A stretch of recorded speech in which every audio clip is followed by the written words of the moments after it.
Assalamualaikum warahmatullahi wabarakatuh.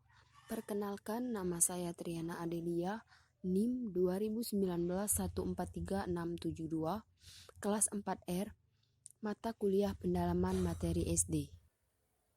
Baiklah, di sini saya akan menyampaikan materi tentang Pancasila sebagai lambang negara dan ideologi bangsa Indonesia.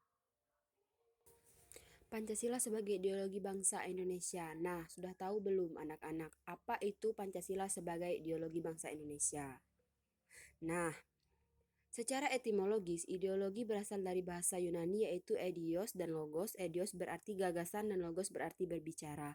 Jadi, secara etimologis, ideologi adalah berbicara tentang gagasan atau ilmu yang mempelajari gagasan. Menurut para ahli, definisi ideologi adalah beberapa macam, diantaranya satu, menurut Gunawan Sidoarjo, ideologi adalah kumpulan ide atau gagasan atau akidah-akidah terkait yang sampai melalui proses pemikiran yang melahirkan aturan-aturan dalam kehidupan.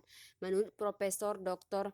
Maswari Ma'ub, ahli politik Universitas Indonesia, ideologi adalah rangkaian atau kumpulan nilai yang disepakati bersama untuk menjadi landasan atau pedoman dan mencapai tujuan kesejahteraan.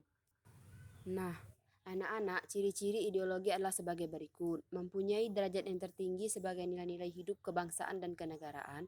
Oleh karena itu, mewujudkan suatu asas kerohanian, pandangan dunia, pandangan hidup, pedoman hidup, pegangan hidup, dan dipelihara, diamalkan, dilestarikan kepada generasi berikut, diperjuangkan, dipertahankan keadilan korban.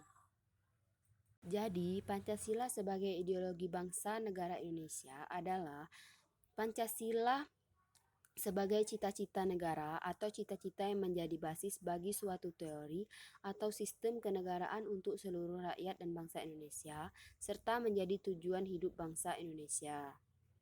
Berdasarkan TAP MPR tentang pencabutan ketetapan MPR tentang P4, ditegaskan bahwa Pancasila adalah NKRI yang harus dilaksanakan secara konsisten dalam kehidupan berbangsa dan bernegara.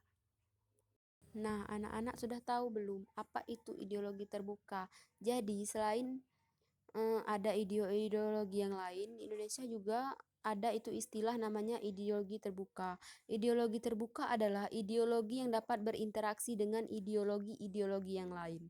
Nah, bisa anak-anak baca bahwa di dalam ini ideologi yaitu memiliki 3 dasar, nilai dasar, yaitu nilai dasar, nilai instrumental, dan nilai praktis.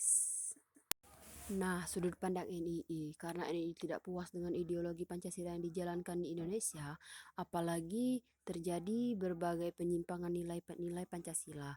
Sebagai besar penduduk Indonesia beragama Islam dan juga awal pembentukan negara Indonesia berbasis Islam, maka mereka berpendapat bahwa ideologi harus diubah menjadi ideologi yang berbasis Islam. Karena Indonesia berawal mayoritas Islam. Nah, dari sudut masyarakat, meresahkan masyarakat sebab banyak korban pencucian otak. Dan juga ada kekhawatiran masyarakat untuk mempelajari Islam secara lebih mendalam sebab persepsi mereka yang buruk tentang Islam. Karena di Indonesia tidak hanya mayoritas Islam tapi juga ada yang beragama lain. Nah, selain pandangan masyarakat, mahasiswa juga ada sudut pandang, yaitu NII merupakan ancaman bagi ideologi Pancasila.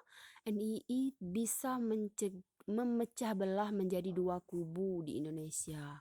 Kenapa? Kenapa dari sudut mahasiswa? Karena mahasiswa memiliki banyak pendapat-pendapat tentang ideologi. Nah, kesimpulannya adalah NII salah satu gerakan separatisme di Indonesia yang bisa merusak formalitas bangsa, meresahkan masyarakat karena aksi pencucian otak. Mungkin itu saja yang dapat Ibu sampaikan. Lebih dan kurang Ibu mohon maaf. Kepada Allah Ibu mohon ampun. Ibu akhiri, wabillahi taufiq wal hidayah. Wassalamualaikum warahmatullahi wabarakatuh. Terima kasih telah menonton. Jangan lupa like, komen, dan juga subscribe. Jika ada yang ingin dipertanyakan, silakan kalian tulis di kolom komentar. Terima kasih.